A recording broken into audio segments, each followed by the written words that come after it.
نخستین کارخانه ذوب آهن در کابل به کار آغاز کرد. این کارخانه در 24 ساعت قدرت تولید صدها تن آهن را دارد. مسئولان این کارخانه میگویند در قدم نخست نزدیک به 200 نفر در این کارخانه مشغول کار شدند.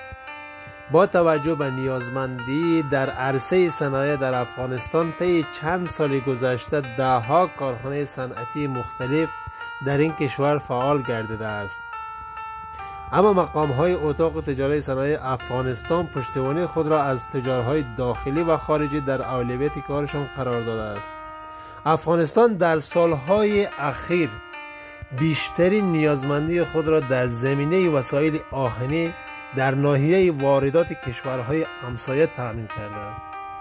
فابریکه ذوب آهن خان استیل در سال 1396 هجری شمسی و 16 جدی با مبلغ 30 میلیون دلار آمریکایی تأسیس شد و این تاجر افغان میگوید که 30% آهن افغانستان را تامین میکند.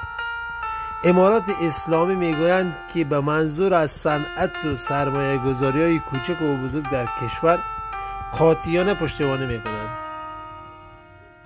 ممنون، تشکر دوستان. لایک و سابسکرایب یادتان نره. خوشحال باشم. ممنون. خداحافظ شما.